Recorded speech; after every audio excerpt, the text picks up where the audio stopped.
March 24, 1945. The skies over Berlin. A formation of B-17 flying fortresses is grinding through heavy flak toward the heart of Nazi Germany. This is the longest bomber mission of the war, a 1,600-mile round trip to strike the Daimler-Benz tank factory in the most heavily defended airspace in Europe. The bomber crews are terrified. They have every reason to be. Berlin is protected by over 1,000 anti-aircraft guns and swarms of Luftwaffe interceptors. Previous raids on the German capital have cost dozens of aircraft. Some bomber groups have lost half their planes in a single mission. The mathematical reality of strategic bombing is brutal. Fly enough missions over Germany, and your odds of survival approach zero. But on this day, the men inside those shaking bombers are watching something they have never seen before. Their fighter escort is not breaking away. Normally, American fighters would escort the bombers part way, then turn back when fuel ran low. The bombers would continue alone into the heart of enemy territory, naked against German interceptors. That gap, the killing zone between fighter range and target, was where bomber crews died. Not today. The fighters weaving above the formation are P-51 Mustangs with distinctive red-painted tails, and they are not leaving. They have pushed their fuel to the limit, calculated every ounce, and they are going all the way to Berlin and back. When Luftwaffe fighters appear, Messerschmitts and Focke-Wulfs diving out of the sun, the red tails do not wait for the attack to develop. They peel off and charge directly into the German formation, head-on, aggressive, relentless. 3 enemy fighters go down in flames. Then 4 more. The German attack breaks apart before a single Messerschmitt reaches the bombers. Over the Daimler-Benz factory, flak tears into the formation. Bombers are hit, men are wounded, but the bombs fall on target, and when the surviving aircraft turn for home, the red tails are still there, still weaving above them, still watching for threats. Not a single bomber is lost to enemy fighters that day. The mission is a triumph. 3 pilots from the Red Tail Squadron receive Distinguished Flying Crosses. Their commander will later receive the Silver Star. What the bomber crews do not know, what most of them will never know, is that the pilots protecting them are Black Americans, men who were told they could not fly, men who were told they lacked the intelligence, the reflexes, the courage for aerial combat, men whose own government considered them subhuman. The Tuskegee Airmen. Heroes in the skies over Nazi Germany. Second-class citizens in the country they were fighting to defend. This is their story, and it is not a simple story of triumph. It is a story of men who fought 2 wars simultaneously, one against fascism abroad, one against racism at home. Men who proved everything their critics demanded, and then discovered that proof was never going to be enough. It is a story of how America's greatest generation treated some of its greatest heroes. And it is a story that almost did not happen at all.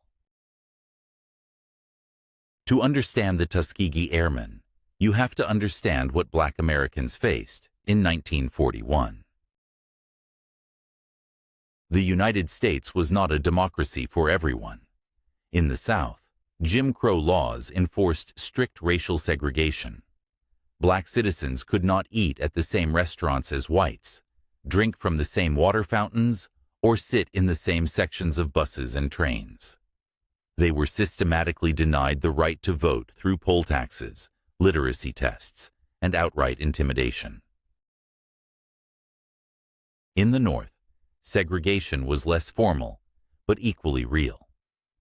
Black Americans were confined to specific neighborhoods, denied access to good jobs, and excluded from most positions of authority and prestige. And the military reflected the nation it served. The United States Army was completely segregated. Black soldiers served in separate units, usually assigned to labor battalions, supply duties, and other support roles. The idea that black men could serve in combat, let alone as officers or pilots, was considered absurd by most of the military establishment. The prejudice was not just cultural. It claimed to be scientific. A 1925 Army War College study had concluded that black men were inherently inferior to whites in intelligence, leadership ability, and physical courage. The study declared that black soldiers lacked the mental capacity for complex modern warfare. They were suitable for manual labor, the report stated, but not for combat. This was the official position of the United States military. It was taught at West Point. It was cited in staff meetings. It shaped every decision about how black Americans would be used, or not used, in defense of their country. And it was especially firm on one point: black men could never be pilots. Flying a military aircraft required intelligence, quick reflexes, technical training, and cool judgment under pressure. According to the prevailing theories of the time, these were qualities that black Americans simply did not possess. There was no ambiguity in this conclusion. Black men could not fly. The War Department considered the matter settled. Then came the pressure. By 1940, war in Europe was clearly coming to America. France had fallen. Britain was under siege. The draft was reinstated. The military was expanding rapidly. And black leaders began demanding something simple. If black Americans were going to be called to serve and die for their country, they should be allowed to serve in all capacities, including as pilots. The NAACP lobbied Congress. Black newspapers launched campaigns. Civic organizations mobilized. The pressure was relentless. And it created a problem for the military establishment. They could not simply say no, not with an election approaching, not with black votes potentially decisive in key states, not with the obvious contradiction of asking men to fight for democracy abroad while denying them democracy at home. But they did not believe black men could actually succeed as pilots. The War College study said so. Every assumption they held about race confirmed it. So they devised a solution that, in their minds, would solve everything. They would create a segregated training program for black pilots. It would be separate from all white training facilities. It would be set up to fail. When the black pilots washed out, as everyone assumed they would, the military would have proof that they had given them a fair chance. The pressure would ease. The subject would be closed permanently. The location they chose was Tuskegee, Alabama, deep in the segregated South, far from the established training bases where white pilots learned to fly, a place where failure could happen quietly, without much attention. The program was officially called the Tuskegee Army Airfield, The men who trained there would become known as the Tuskegee Airmen. And the military was confident that within a year, the experiment would prove what they already knew. They were wrong. The first class of aviation cadets arrived at Tuskegee in July 1941. There were 13 of them. They had been selected from hundreds of applicants who had somehow managed to obtain the college education and flight experience that white candidates did not always need. The bar was set higher for them, deliberately. If black pilots were going to exist, they would have to be exceptional just to get through the door. The man who would shape them into warriors was already waiting. Captain Benjamin Oliver Davis, Jr. was the son of the first black general in the United States Army. He was a graduate of West Point, one of only 4 black men to attend the academy in 50 years. His experience at West Point had been a crucible. For 4 years, his white classmates had refused to speak to him except when required by duty. They would not eat with him. They would not room with him. They enforced a wall of silence designed to break him psychologically and force him to quit. He did not quit. Davis graduated in 1936, 35th, in a class of 276. He requested assignment to the Army Air Corps. He was denied. Black men did not fly. Now, 5 years later, the rules had changed, slightly, and Davis was placed in command of the first class of black military pilots in American history. He was 31 years old. He had never flown a plane himself, but he understood something that would prove decisive. These men could not simply be good pilots. They could not simply meet the standards applied to white aviators. They would have to be so much better that no excuse could be invented for their failure. And they would have to do it while fighting their own country's assumptions every single day. The training was brutal. The facilities were inadequate. The equipment was often second-hand. The instructors, some white, some black, pushed the cadets harder than any comparable white program. Washout rates in standard Army Air Corps training ran around 40%. At Tuskegee, the officers running the program quietly expected the rate to be higher. They were waiting for the experiment to collapse. It did not collapse. Of the first 13 cadets, 5 completed training and received their wings in March 1942. Captain Davis was among them, having finally been allowed to learn to fly. More classes followed.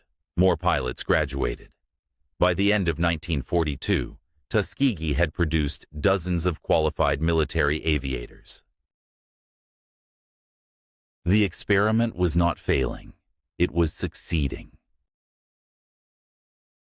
And that created a new problem for the War Department.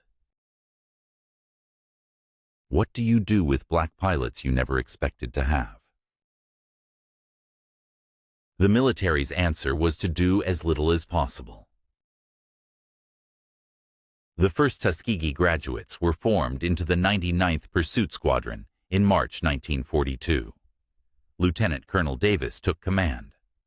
The unit trained intensively through the summer and fall. And then they waited. Month after month, they remained at Tuskegee. Other squadrons graduated and shipped overseas immediately. The 99th stayed in Alabama. They trained, they drilled, they perfected their skills. And nothing happened. The delay was not accidental. The Army Air Forces simply did not want to send black pilots to combat. They did not want the complications. They did not want to integrate air bases. They did not want to explain to white commanders why black pilots were being assigned to their theaters.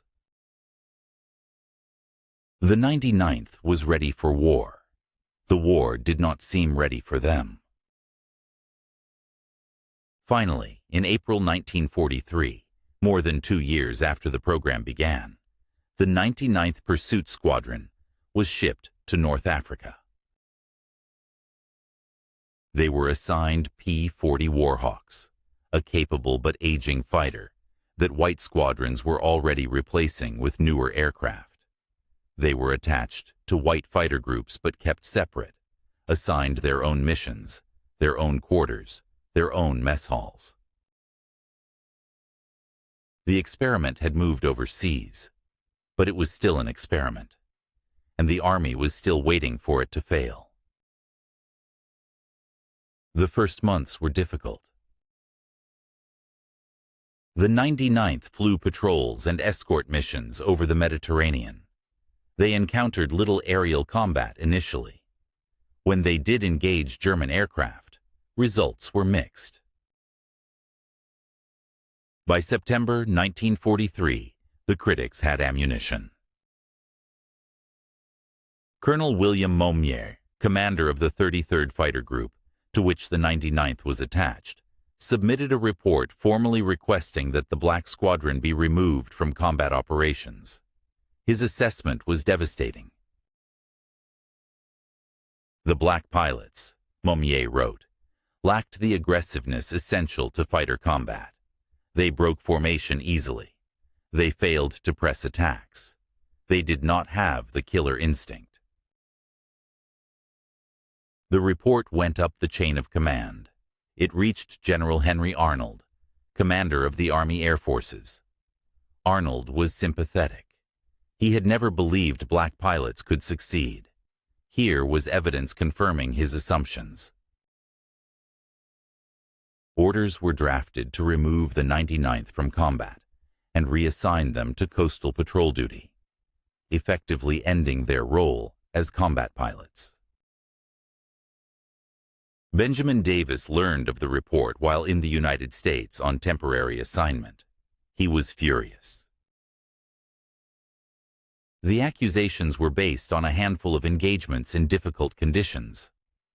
The 99th had been given older aircraft, less experienced ground crews, and assignment to secondary missions.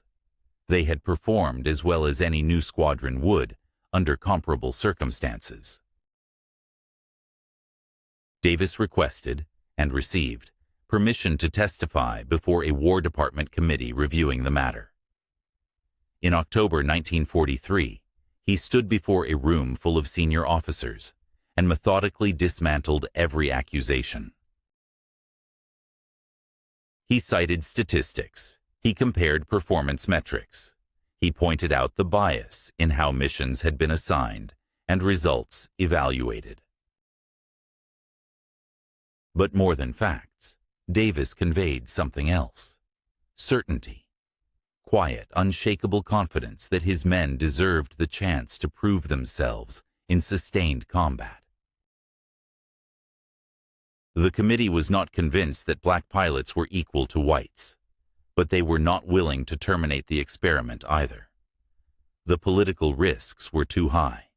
The optics were too dangerous.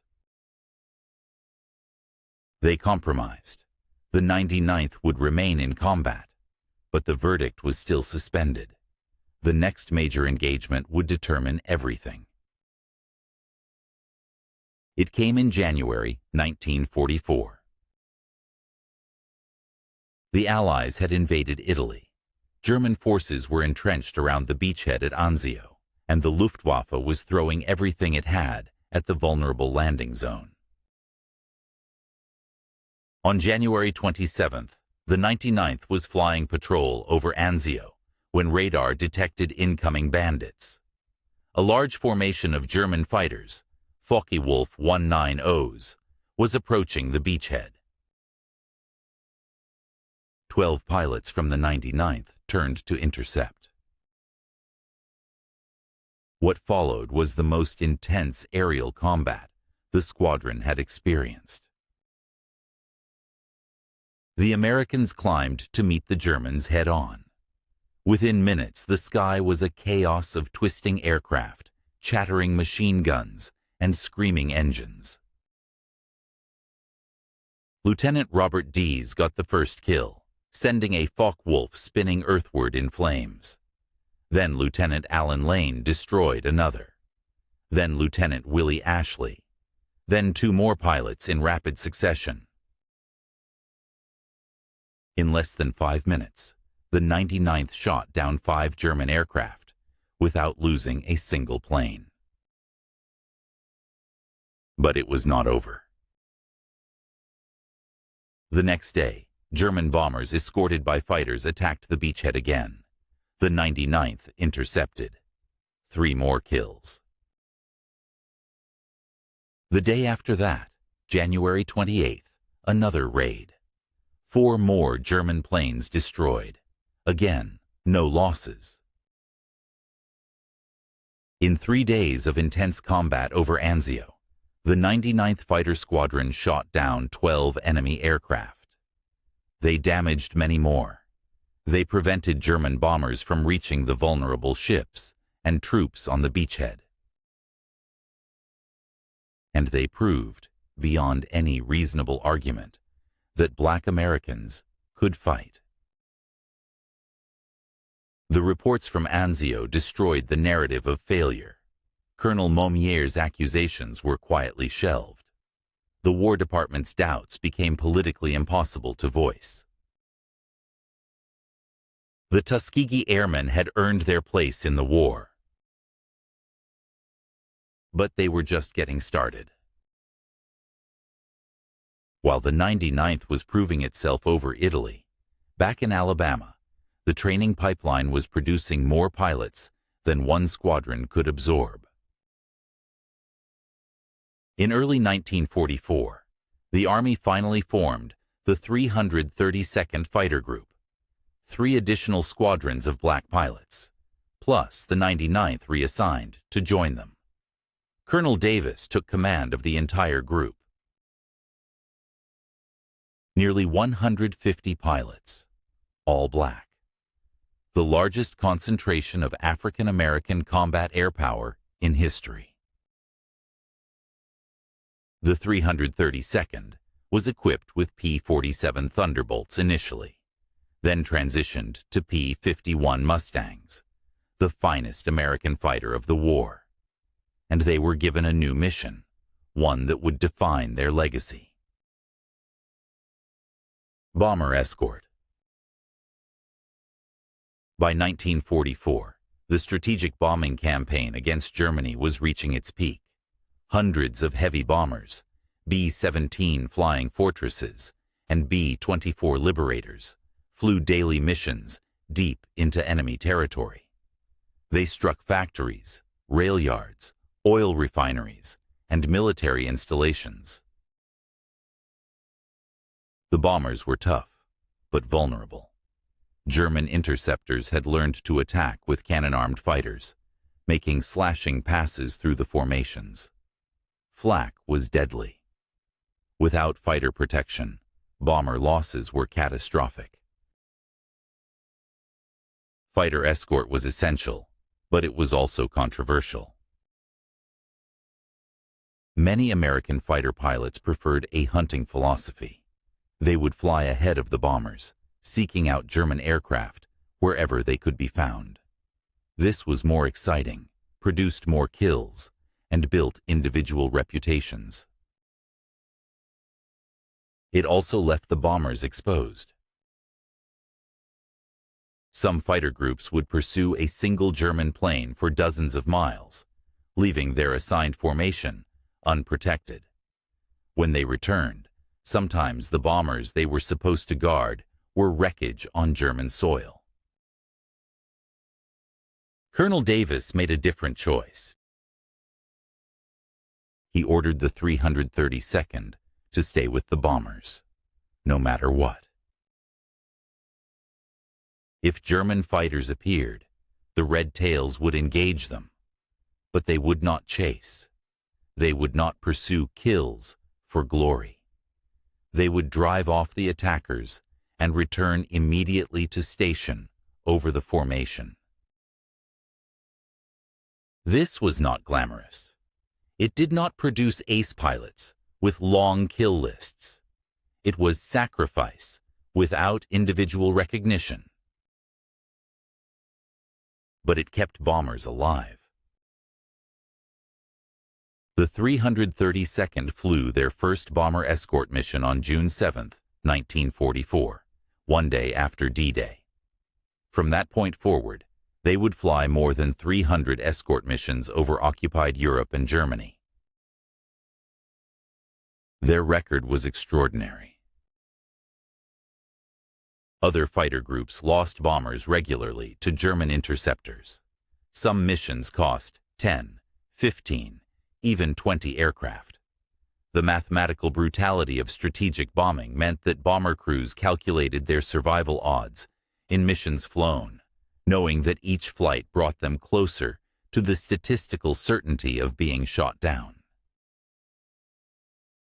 But when the Red Tails were overhead, the math was different.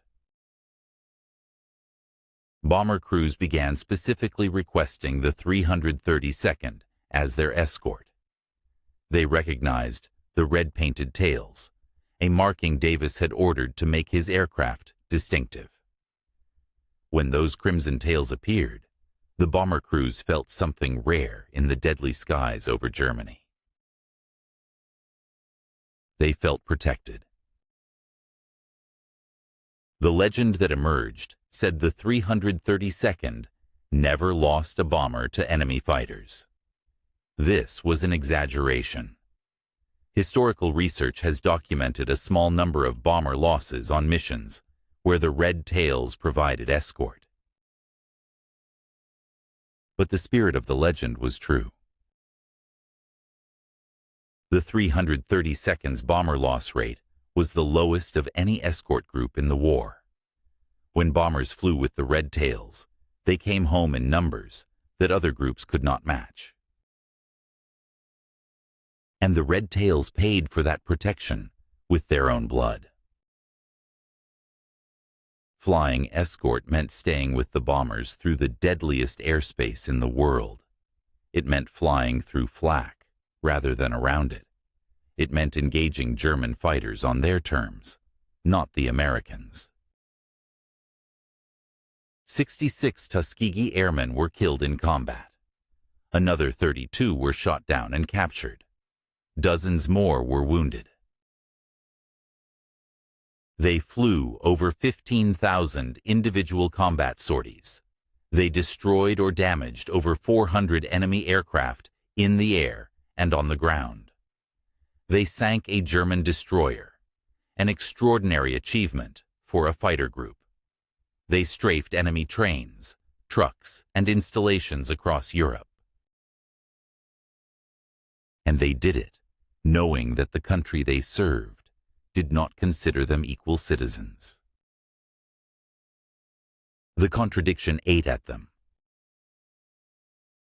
In April 1945, a few weeks before the war in Europe ended, a group of black officers at Freeman Field, Indiana, decided they had endured enough.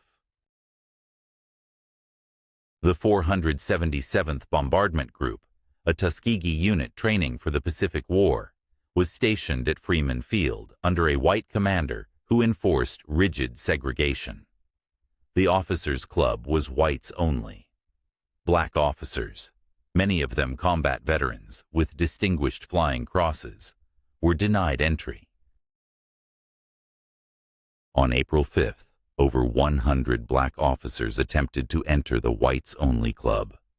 They were arrested. More officers attempted entry the next night. More arrests. By April 9th, 162 black officers were under arrest for refusing to obey base regulations. The Freeman Field Mutiny, as it became known, was the largest mass arrest of officers in American military history. it was also a preview of the civil rights movement that would transform America a decade later. Black men who had risked their lives fighting fascism abroad were now risking their careers fighting discrimination at home. The mutiny ended with the War Department quietly backing down. The charges were reduced. Most officers received only administrative reprimands. The explicitly racist policies at Freeman Field were modified. But the victory was incomplete. The military remained segregated. Black pilots returned from defeating the Luftwaffe to find they still could not drink from the same water fountains as white Americans. Colonel Davis came home a hero and found that in his native country he was still a second-class citizen. He had commanded the most successful fighter group in the strategic bombing campaign. He had been awarded the Silver Star, the Distinguished Flying Cross, and multiple other decorations. He had led men through over 300 combat missions without a single disciplinary problem. None of it mattered when he walked into certain restaurants. None of it mattered when he tried to buy a house in certain neighborhoods. None of it mattered to the signs that still read, "Whites only." The men who had fought for America discovered that America was not ready to fight for them. But something had changed. The Tuskegee experiment had been designed to prove that Black Americans could not fly combat aircraft. It had proved the opposite so thoroughly that the old assumptions became impossible to sustain. The War Department's own statistics showed that the 332nd Fighter Group had performed not just adequately, but exceptionally. Their bomber loss rate was documented. Their kill counts were verified. Their discipline was exemplary. The scientific racism that had shaped military policy for decades could not survive contact with evidence this overwhelming. In July 1948, 3 years after the war ended, President Harry Truman signed Executive Order 9981.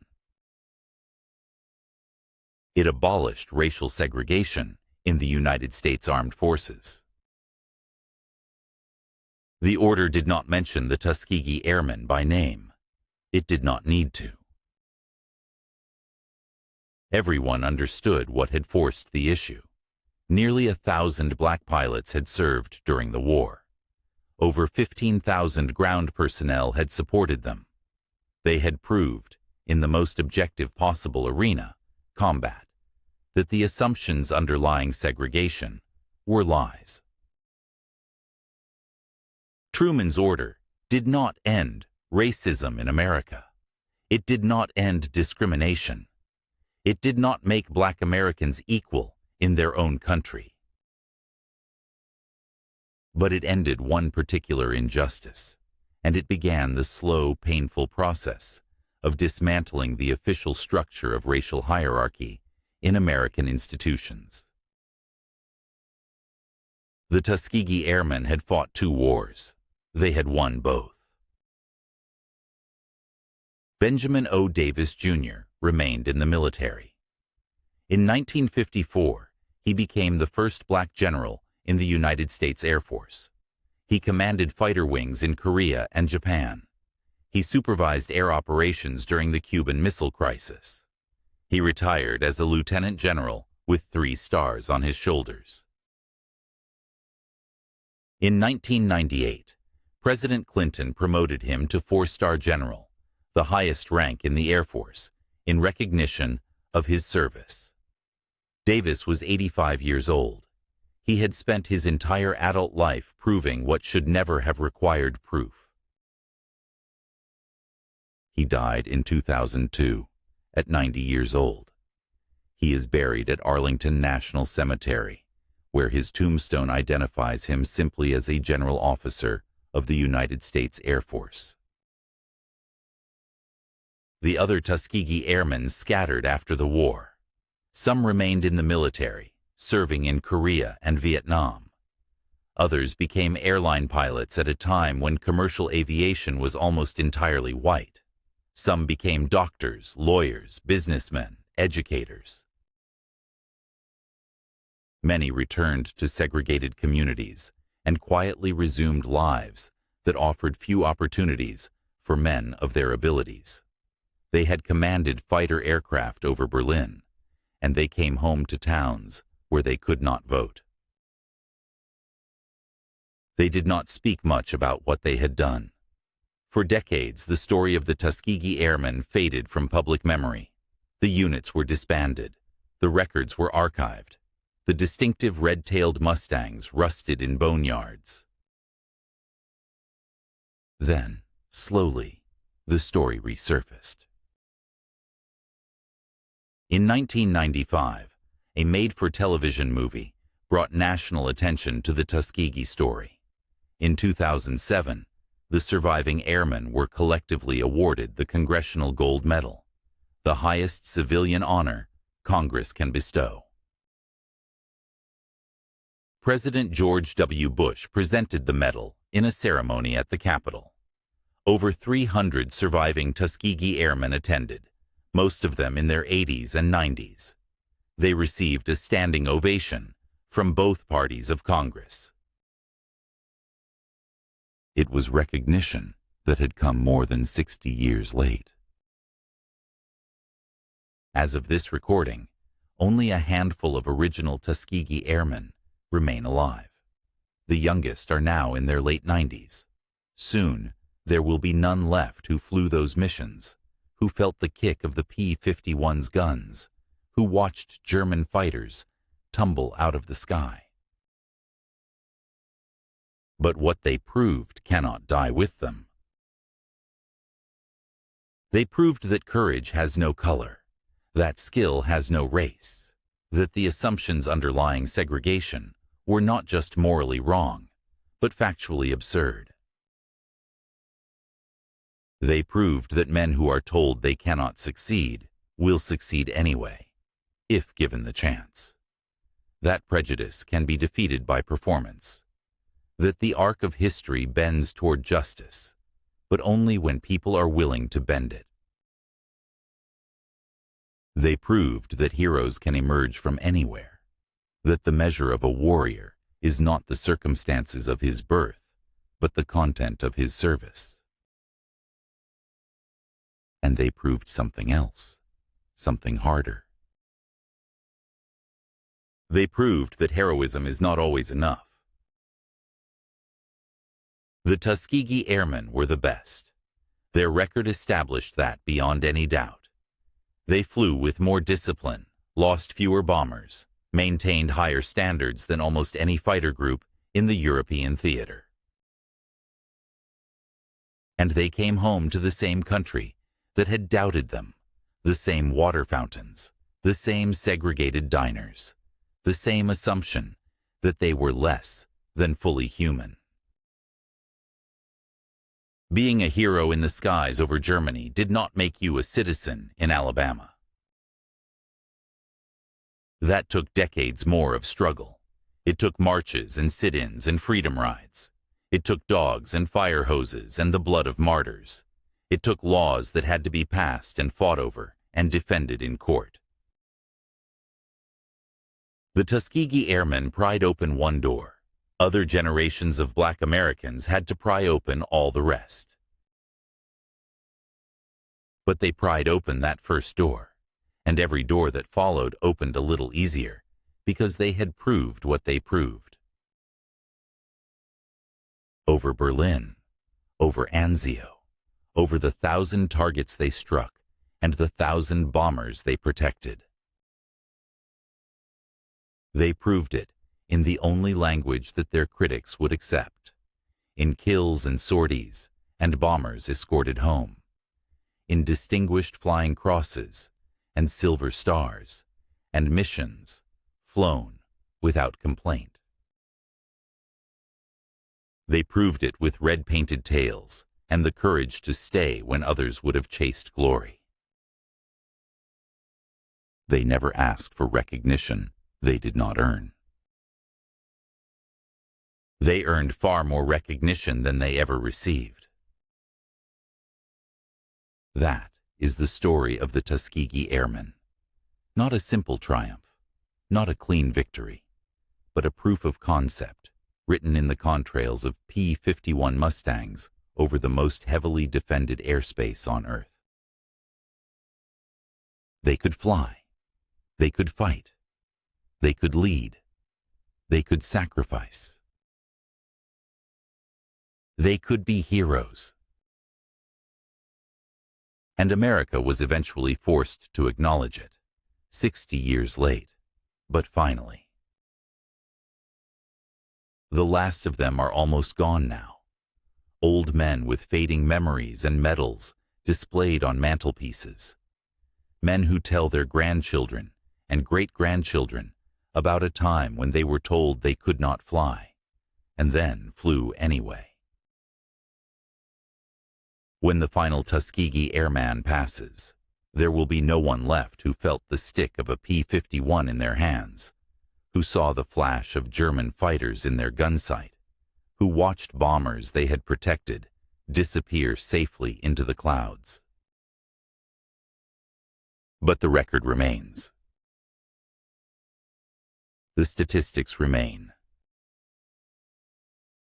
The proof remains. And the question they answered, can Black Americans serve their country as equals, was never really in doubt. It only seemed that way to people who refused to see what was always true. The Tuskegee Airmen forced them to see. That is their legacy, not just what they did in the war, but what their war forced America to admit about itself. If this story of forgotten heroes and the contradictions they faced revealed something you needed to hear, consider subscribing. This channel tells the stories of ordinary people who did extraordinary things, and the uncomfortable truths about how their countries treated them. Because the measure of a nation is not just the heroes it produces, it is how those heroes are remembered, and what we learn from them about who we really are.